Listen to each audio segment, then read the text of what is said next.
오늘 저는 역전의 명수라는 제목으로 말씀을 강론하겠습니다. 유명한 야구 선수였던 요기 베라라고 하는 사람이 있습니다. 요기 벤다는 말이 아니고 이름입니다. 이 요기 베라라고 하는 사람이 이런 말을 했어요. 끝날 때까지 끝난 게 아니다. 이 사람이 야구 선수였는데, 여러분, 야구가 투아웃, 그것도 9회 말, 그것도 투 스트라이크 풀 카운트, 멋진 장면이지 않습니까? 그 9회 말 투아웃 투 스트라이크 풀 카운트에 역전 안타를 탁 치면 얼마나 통쾌한지 모릅니다. 그렇습니다. 경기가 끝날 때까지는 끝난 게 아닙니다. 지금 당장은 조금 코너에 몰리고 또 수세에 몰려있다 하더라도 그것을 반전시키는 뭔가가 있다고 한다면은 참 그것이 인생의 묘미가 아닌가, 그런 생각을 해봅니다. 여러분, 이스라엘 백성이 이제 얼마 있지 않으면 모두가 다 멸절될 그런 위기에 있었는데, 그야말로 9회 말 투아웃, 투 스트라이크 쓰리 볼, 풀 카운트예요. 이제 공 하나면 게임 끝이에요. 공 하나면 모든 사람들이 위기에 처해 있는 그런 상황에서 하나님이 참 어떻게 반전시키시는지, 하나님이 그들을 어떻게 역전시키시는지를 오늘 우리가 6장에 살펴볼 텐데, 정말 하나님 통쾌하게 역전시키시는 것을 말씀을 통해서 깨달을 수 있습니다. 먼저 첫 번째 우리가 살펴볼 수 있는 것은 6장 1절에서 우연이 아닌 하나님의 계획입니다. 지난번에 우리가 살펴본 대로 에스더가 아하수에로 왕에게 참 정말 사생결단하는 마음으로 나아갔을 때 왕이 귀를 탁 내비리면서, 그대여 어쩐 일인가? 소원이 뭔가? 내가 나라의 절반이라도 주겠노라. 그렇게 이야기하니까 에스더가, 왕이여, 제가 소청이 있는데 오늘 밤 우리 집에서 파티를 열 겁니다. 왕은 파티 좋아하니까 제가 파티를 열 테니 마음껏 드십시오. 그렇게 해서 왕에게 참 환심을 샀습니다. 그런데도 소원을 말하지 않죠. 왕이 막 애가 닳습니다. 도대체 저 여인이 무엇을 말하려고 이렇게 뜸을 들이나. 첫째 날에도 말하지 않고 둘째 날에 또 왕을 초대합니다. 왕이여, 내일 밤에 또 오십시오. 하만을 데리고 오셔서 내일 밤에도 파티를 열 테니 마음껏 드십시오. 내일은 제가 반드시 이야기하겠습니다. 자, 그런데 여러분, 바로 그날 밤에, 그 다음 날이면 파티로 와야 되는데, 그날 저녁에, 하필이면 그날 저녁에 왕이 잠이 안 오는 거예요. 갑자기 불면증이 왔습니다. 그렇게 파티 좋아하고 술 마시고 곤드레 만드레 자던 왕이 그날따라 잠이 안 와요. 1절 말씀 보니까 그날 밤 왕은 잠이 오지 않았어. 잠 못 이루는 밤에 이리 뒤척 저리 뒤척거리다가 우연히 궁중일기를 한번 읽어볼까? 여봐라, 지금 내가 통치했던 그 모든 장부 다 가져와. 그렇게 해서 한번 읽어봐. 갑자기 왜 이게 생각이 나겠어요? 하필이면 그날 밤에, 하고 온 날 많은데 왜 그날 밤에 잠이 안 오면서 다른 거 할 일 많을 텐데 왜 하필이면 궁중실록을 읽으라고 하냔 말이에요. 이게 하나님께서 역사하시는 방법이에요. 하나님은 때로는 왕의 마음을 움직이시고 왕의 마음속에 무엇이 있는지를 하나님 아셔서 기가 막힌 타이밍에 9회 말 투아웃 투 스트라이크 쓰리 볼에 공 하나 남았는데 그 하나면 게임 셋인데 하필 그날 밤에 하나님이 역전하시도록 뭔가 일을 하시는 거예요. 하나님은 결단코 주무시는 분이 아닙니다. 하나님은 결단코 뒷짐지고 가만히 계시는 분이 아니에요. 이 상황을 누구보다 하나님 잘 알고 계세요. 그래서 하나님은 왕의 마음을 그날 밤에 잠이 안 오도록 움직이신 겁니다. 불면증을 하나님이 주신 거예요. 잠언서 21장 1절 말씀 같이 읽어봅시다. 시작. 왕의 마음이 여호와의 손에 있음이 마치 본물과 같아서 그가 임의로 인도하시느니라. 아멘. 참 기가 막힌 말씀입니다. 왕의 마음이 누구 손에 있다고요? 여호와의 손에 있어요. 아하수에로 왕이 자기가 왕이 되어서 자기 실력으로 나라를 통치하고 자기 마음대로 통치하는 것 같은데, 그 마음을 좌지우지하시는 분이 하나님이세요. 이스라엘 백성을 다 죽이겠다라고 마음을 먹는 것도 자기 마음인데 그 마음을 돌이키시는 분은 하나님이세요. 왕의 마음보다 더 크게 움직이시는 분이 하나님이시라는 겁니다. 사람의 마음을 움직이시는 분이 하나님이세요. 야, 저 사람 손톱도 안 들어가. 저 사람 눈에 흙이 들어가도 안 돼. 그런 사람이 있습니다. 저는 교회 안에도 그런 분 봤어요. 눈에 흙이 들어가니까 저 사람하고 내 화해 안 한다. 손톱도 안 들어가, 손톱도. 야, 참. 사람이 볼 때는 손톱도 안 들어가고 눈에 흙이 들어가야지는 안 된다고 해도 하나님이 움직이시면 되는 거예요. 네, 하나님이 그 사람을 움직이시면 돼요. 오늘 성경에 보니까 그렇게 악한 아하수에로 왕도 하나님이 딱 만지시니까 잠이 안 오잖아요. 잠이 오게 하시는 분도 하나님이시고 잠을 못 이루게 하시는 분도 하나님이시라고 하는 것을 오늘 우리가 성경을 통해서 알 수 있습니다. 우리가 간밤에 잘 잘 수 있는 것 하나님의 은혜입니다. 예. 오늘 성경에 보니까 마치 본물과 같았어. 그가 임의로 인도하시느니라. 여러분 본물이 뭐예요? 본물? 저는 시골 출신이라서 본물 잘 압니다. 여러분 여름에 가물 때에 이제 시골 사람들은 논에 물이 말라서 쩍쩍 갈라지잖아요. 그럼 논에 물을 대야 돼요. 그럼 농부가 이제 그 물줄기를 자기 마음대로 자기 논으로 삽을 이용해 가지고 물줄기를 바꿔요. 그 자기 마음이에요. 농부가 자기 마음대로 물줄기를 바꾸는 거예요. 그런데 그 물줄기를 바꾸시는 분이 누구라고요? 하나님이라는 거예요. 하나님이 사람의 마음을 움직여서 이쪽으로 물길을 돌려야 되는데 저쪽으로 돌리게 하시는 거예요. 희한하죠? 이게 하나님이 하시는 방법이에요. 분명히 이쪽으로 가야 내 논인데 반대로 물을 대면 어떻게 돼요? 안 되잖아요. 그런데 하나님이 반대로 물을 대게 하신다니까요. 그게 하나님이 하시는 방법이라고 하는 것을 성경이 분명히 말씀합니다. 아하수에로 마음속에 하나님이 어떤 역사를 일으키실지 우리가 이제 다음을 살펴볼 텐데요. 다음을 이번을 살펴보면요. 놀라운 일이 일어납니다. 과거에 했던 그 일이 다시 역사의 무대에 등장합니다. 우리는 까마득히 그 일을 잊어버렸는데 하나님이 다시 역사의 무대로 등장시켜요. 자, 어떤 사연인지 보시죠. 왕이 읽었던 궁중실록에 하필이면 왜 이 내용이 나옵니까? 궁중실록이 지금 아하수에로 왕이 거의 10여 년을 통치했거든요. 10여 년이면 아마 실록이 몇 권이 될 겁니다. 그런데 하필이면 왜 그 엄청난 많은 분량 가운데 저 내용이 왜 나옵니까? 세상에. 이게 여러분 기가 막힌 일 아닙니까? 하나님이 아하수에로 왕의 마음을 움직이시는데 그리고 신하가 궁중실록을 막 몇 권 빼내서 읽을 거 아니겠어요? A권, B권, C권. 하필이면 모르드게가 한 일에 대한 내용이 쫙 나오는 거예요. 야, 우연치고는 기가 막힌 우연입니다. 우연이 아니라 하나님이 로또보다도 더 놀라운 확률로 딱 그 타이밍에 모르드게 내용을 다 읽게 하신 거예요. 읽어보니까 내용인즉슨 과거에 모르드게가 문지기로 있을 때에 두 넷이 저기 나오는 대로 빅다나와 데레스가 바사바사바사 하고 있어요. 우리가 왕을 죽이자. 우리가 문을 열어서 적군들이 오게 해서 왕을 죽여버리자. 쿠데타를 일으키려고 두 사람이 막 사바사바사바사 하는 거예요. 그걸 누가 들었다고요? 모르드게가 들었어요. 참 귀도 밝죠. 귀도 밝고 볼 일이에요. 소머즈도 아니고 그 내용을 듣고 왕에게 이제 아뢰는 거예요. 왕이요, 이런 일이 있습니다. 알고 보니 이 모르드게라고 하는 사람이 아하수에로 왕의 생명의 은인입니다. 과거에 이런 일이 있었다는 거예요. 그런데 이 일을 아무도 기억 못했어요. 역사 속에 잊혀지는 것 같았어요.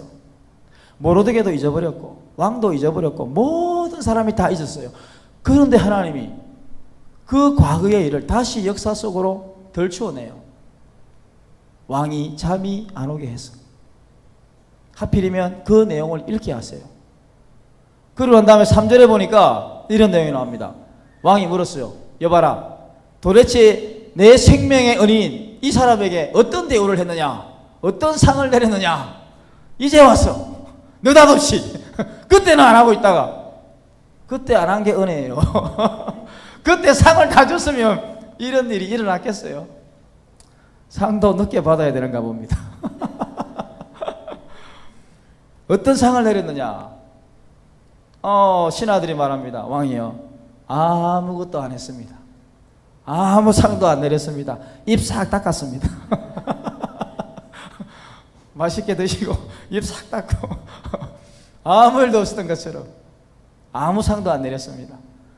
야, 세상에 이런 일이 어떻게 있을 수 있습니까? 왕의 생명을 구해줬는데 어떻게 아무 대우도 안 했을까? 글쎄, 대우 안 한 게 은혜라니까요. 아무도 모르고 있었던 게 은혜였다니까요. 때로는 하나님 참 내가 과거에 이러한 일을 했는데 뭡니까 이거? 하나님 잊으셨습니까? 이제는 역사 속으로 잊혀져 갑니까? 잊혀져 가는 존재입니까? 그렇게 생각해요. 그런데 하나님이 그 잊혀졌던 사건을 다시 역사의 무대로 등장시켜서 그것을 통해서 이스라엘을 살리는 놀라운 통로로 사용하신다는 것이 이게 얼마나 감사한지 모릅니다. 우리도 여러분 그런 기억들이 많이 있어요. 저는 과거에 어떤 선한 일을 한 걸 다 잊어버렸는데 그 은택을 받은 사람은 평생 간직하고 있어요. 그때 목사님 이렇게 나한테 해주지 않았습니까? 글쎄요, 난 잘 모르겠는데요. 그때 이렇게 했습니다. 그렇습니까? 그러면서 또 과거에 그 스토리가 막 떠오릅니다. 그러면서 과거의 그 은혜가 또 막 밀려와요. 다 잊어버렸는데, 다 잊어버린 것 같았는데 아닙니다. 기억하고 있습니다. 여러분이 어떤 인생을 살아왔고 또 어떤 역사의 그 발자취를 남겼는지는 저는 모릅니다. 그러나 다 잊는다고 해도 하나님만큼은 기억하십니다. 하나님께서 원하시는 때에 원하시는 방법으로 한 방에 그냥 안겨주실 날이 옵니다. 그 방법이 어떤 건지는 저는 잘 모르겠습니다만은 과거의 그 모든 일들을 하나님이 다 기억하고 계십니다. 여러분, 제가 과거에 어떤 일이 있었는가 하니까 꽤 오래전의 이야기입니다. 어떤 교회에서 사역을 할 때 그 교회에서 한 4년 정도 사역했는데 4년 하고 이제 다른 교회로 이제 임지를 옮길 때에 어떤 한 집사님이 목사님, 어느 날 어느 시에 목사님이 이런 설교하셨는데 내 그 평생 설교입니다. 내 인생 설교입니다. 그런 말을 하시더라고요. 야, 나 깜짝 놀랐어요. 나는 잊어버렸는데 나는 어느 날 어느 시에 무슨 설교를 했는지 모르겠는데 그분은 그걸 기억하고 인생 설교라는 거예요. 그분이 뭐 얼마나 많은 설교를 듣고 얼마나 많은 사람들에게 영향을 받았겠어요. 그런데 부족한 저에게 하는 이야기가 평생 잊지 못할 평생 인생 설교다. 저는 그때 내 설교가 먹히는구나. 그때 처음 알았어요. 나는 안 먹히는 줄 알았는데 다 잊어버리고 사람들이 다 한 귀로 듣고 한 귀로 흘리는 줄 알았는데 참 그때 그 말을 듣고 참 내가 잘해야 되겠다. 더 잘해야 되겠다. 그런 생각이 확 들더라고요. 또 어떤 분은 이런 사람도 있었어요. 한날 제가 새벽 기도회를 인도하는데 어떤 분이 이제 새벽 기도를 오셨어요. 그리고 이제 몇 주 후에 그분 집에 신방을 했습니다. 신방을 했는데 신방 끝나고 이제 설교 끝나고 이제 티타임을 하는데 그분이 하시는 말씀이 목사님, 제가 어느 날 어느 시에 평생 처음으로 새벽 기도를 갔는데 목사님이 하필이면 설교를 하고 있었다고. 자기는 평생 저를 잊지 못하겠대요. 평생 처음 새벽 기도 나갔는데 그때 하필 제가 설교를 했었으니까.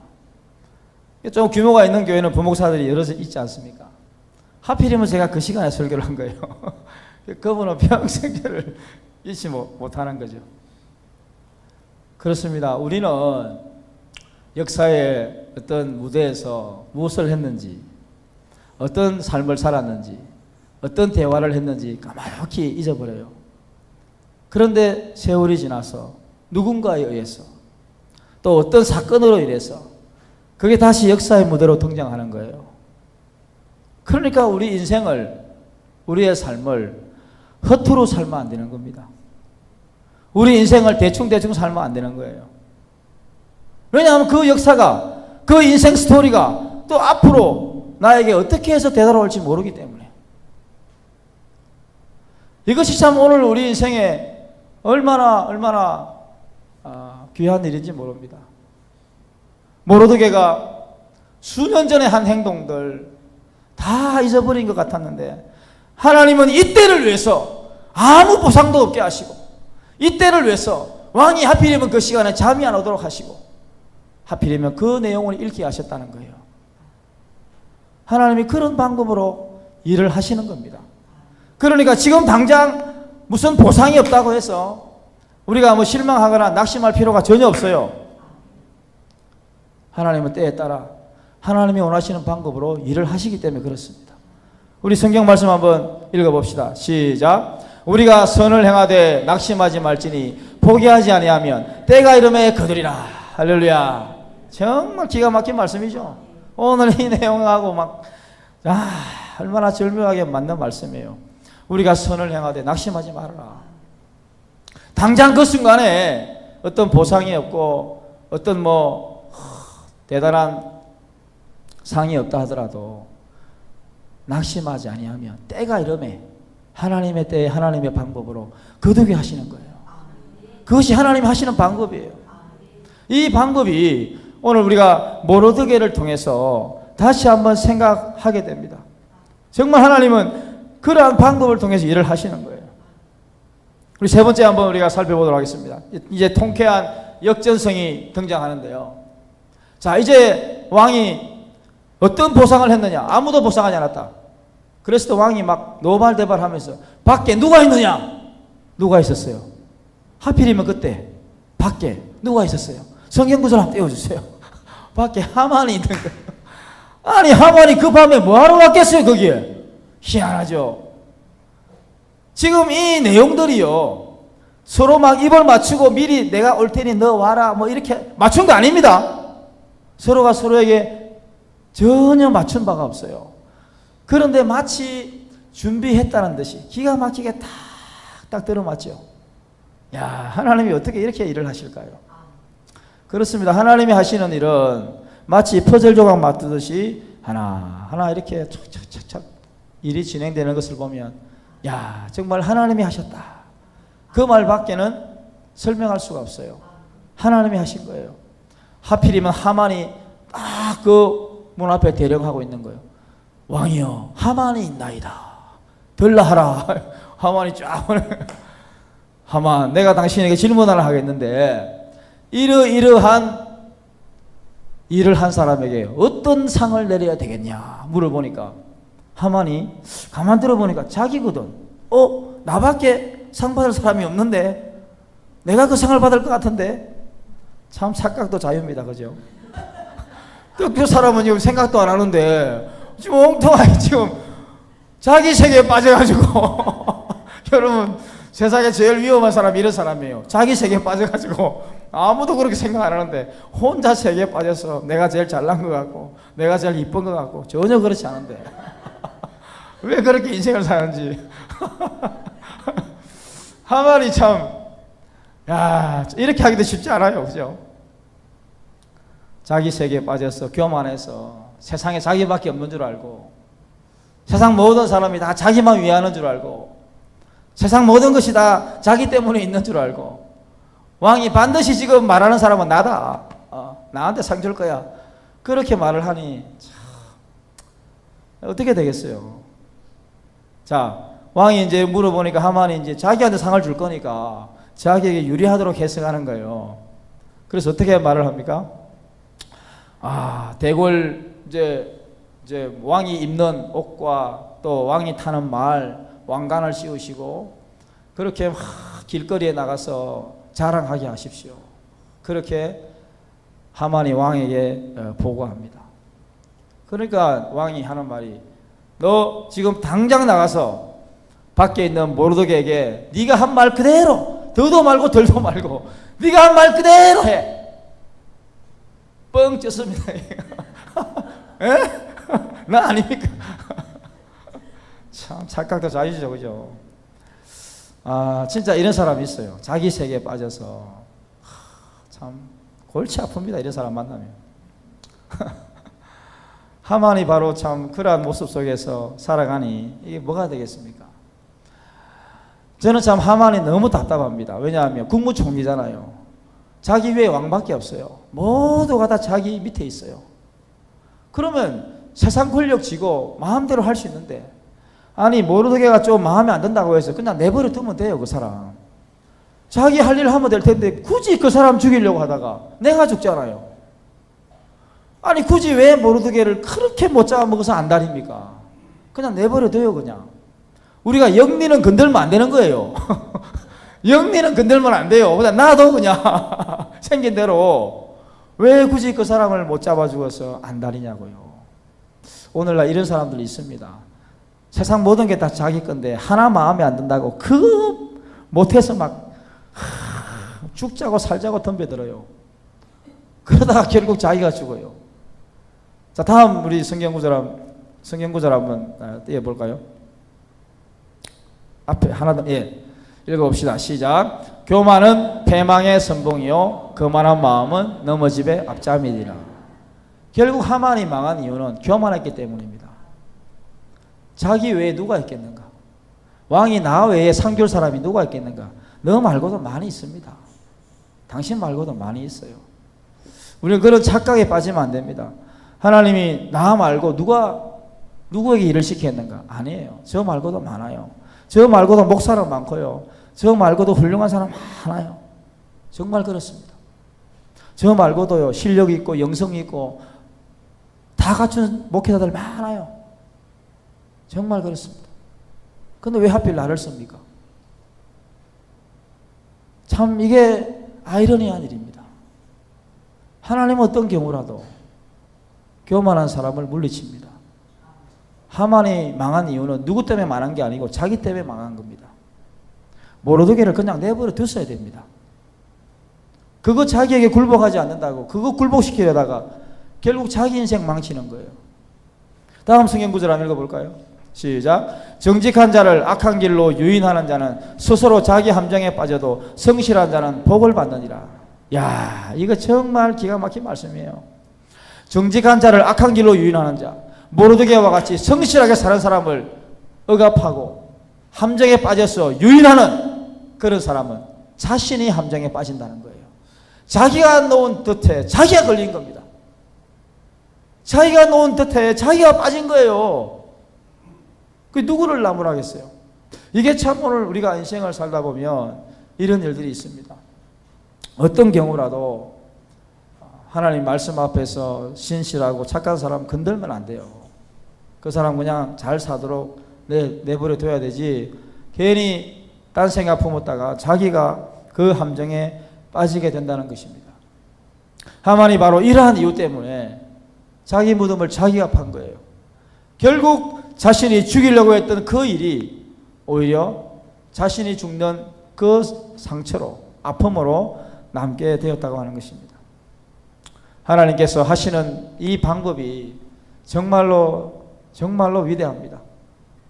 하필이면 하나님이 이러한 방법을 통해서 하만을 자기 꾀에 빠지도록 만들어 버리셨습니다. 하나님은 어떤 방법이든지 하시고자 하면 사람의 마음도 움직이시고 잠도 못 자게 만드시고 책도 그 부분을 읽게 만드시고 또 하필이면 그 앞에 오게 하시고 모든 상황을 하나님께서 이렇게 퍼즐 조각 맞듯이 하나씩 하나씩 이끌어 가시는 분이십니다. 하나님은 역전의 하나님이십니다. 하나님은 기가 막히게 역전시키십니다. 그 역전의 하나님이 오늘 우리와 함께 하시는 거예요. 오늘 이 밤에 그 역전의 하나님을 만날 수 있기를 바랍니다. 그 하나님이 여러분에게 어떻게 역사하시는지, 이 기가 막힌 사연과 사건 속에서 하나님이 하나씩 하나씩 해나가시는 것을 믿음의 눈을 열어 바라보시기를 바랍니다. 우리 같이 결론 부분을 읽어보겠습니다. 시작. 하나님은 역전의 명수이시다. 하나님의 섭리는 때로는 우연처럼 보이는 사건 속에서 이루어진다. 하나님은 성실한 자의 삶을 기억하시고 겸손한 자를 높이신다. 모르드게의 삶을 통해 반전시키신 하나님을 기억하며 그 타이밍을 기다리며 살자. 네. 하나님의 때 하나님의 방법으로 우리의 모든 삶을 기억하시고 은혜를 베풀어 주실 줄로 믿습니다. 우리 시간 이 말씀을 기억하면서 한번 기도합시다.